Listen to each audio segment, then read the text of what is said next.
Eu me chamo Zaid Lucas e nesse podcast vou falar sobre o livro Os Botões de Napoleão, as 17 moléculas que mudaram a história.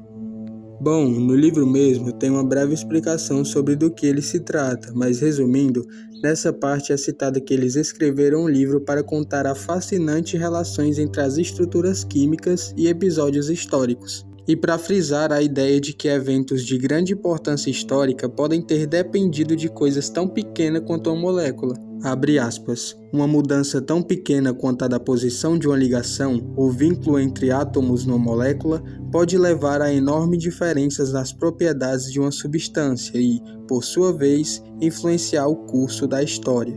Este não é, portanto, o livro sobre a história da química. É antes um livro sobre a química na história. Bom, o nome do livro remete a uma teoria que explica como Napoleão perdeu a guerra, mesmo com um imenso exército de 600 mil homens. A teoria remete aos botões de estanho, do tipo que fechava todas as roupas no exército, dos sobretudos dos oficiais às calças dos soldados de infantaria. Com a temperatura baixíssima dos invernos russos de 1812, os botões de estanho das roupas dos soldados teriam se desintegrado. E aí, com a falta de botões, eles teriam que usar a mão para segurar suas vértices enquanto lutavam? Teria mesmo o grande exército vitorioso de Napoleão perdido por causa de botões?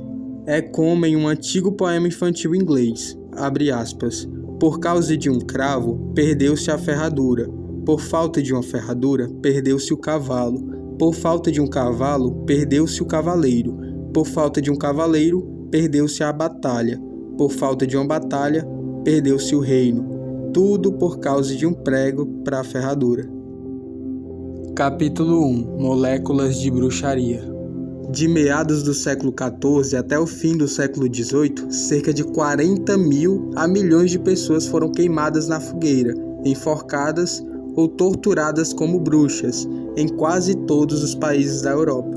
Antes de 1350, a bruxaria nada mais era do que uma forma de tentar controlar a natureza. Não era nem organizada, era apenas parte do folclore. No entanto, em meados do século XIV, surgiu uma nova forma de tratar a bruxaria. Quando feita dentro dos portões da igreja, era considerada um milagre.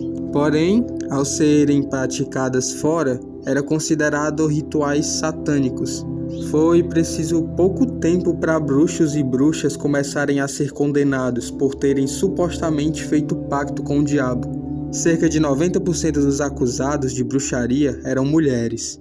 Bastava apenas que pequenos desastres naturais acontecessem para que pobres mulheres fossem acusadas de serem vistas em rituais satânicos, ou, no caso, rituais de bruxaria. Com o auge dessa paranoia, aldeias inteiras foram queimadas, algumas outras quase não tinham mais mulheres. Bom, e o que as moléculas tiveram a ver com a caça às bruxas? Muitas mulheres, por mexerem com plantas para curar doenças e mitigar dores, eram acusadas de bruxaria constantemente. Então, as moléculas dessas plantas poderiam ter aumentado a reputação de quem as usava, por sua alta capacidade de cura, sendo confundidos e chamados de feiticeiros. No livro, ao final desse capítulo, é feita uma crítica bem interessante aos erros do passado e do presente, em relação ao que foi falado. Abre aspas. Na Europa medieval, aquelas mesmas mulheres que foram perseguidas mantinham vivo o importante conhecimento das plantas medicinais, como o fizeram povos nativos de outras partes do mundo. Sem essas tradições ligadas às ervas, talvez nunca tivéssemos produzido o arsenal de fármacos que temos atualmente. Mas hoje, se não executamos mais os que apreciam remédios potentes feitos com o mundo dos vegetais,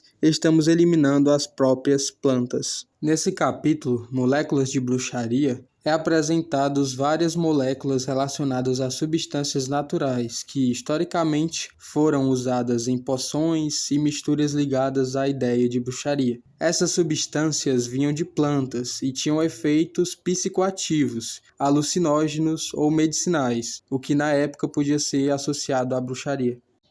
Capítulo 2. Moléculas versus malária. A malária, cujo nome significa mau ar, é causada por um parasita microscópico do gênero Plasmodium, transmitido por mosquitos. Durante séculos, a doença devastou populações, se destacando mais em regiões tropicais. Esse parasita talvez seja o maior causador de mortes humanas de todos os tempos. A luta contra a malária envolveu a descoberta e o uso de moléculas específicas que combatiam o parasita. A quinina é falada no livro como a molécula que lutou contra essa doença. Bom, essa não foi a única molécula usada no combate contra a malária, mas vamos focar um pouco mais nela, assim como no livro.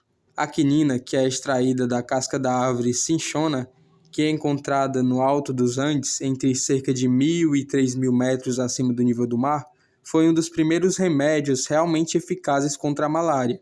Suas propriedades não eram novidades para os habitantes locais, que já as conheciam muito bem.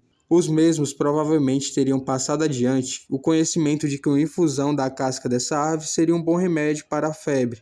Dentre várias histórias sobre como sua eficácia contra a malária foi descoberta, duas chamaram a atenção. Em uma delas, um soldado espanhol sofrendo de malária bebeu a água de um poço cercado por cinchonas, a árvore, e sua febre foi curada milagrosamente.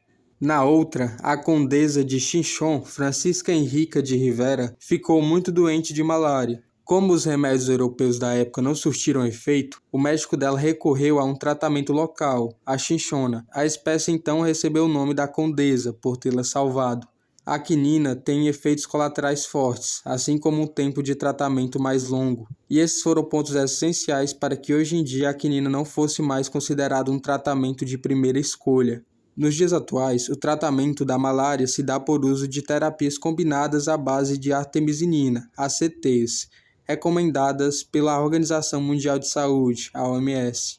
No livro, explica muito mais coisas no âmbito científico, como coisas pequenas, assim como o sal, a celulose, a seda e nylon, corante, cafeína, a pílula e dentre outras coisas mudaram o rumo de grandes histórias. São dúvidas que o livro vai dando respostas durante a leitura.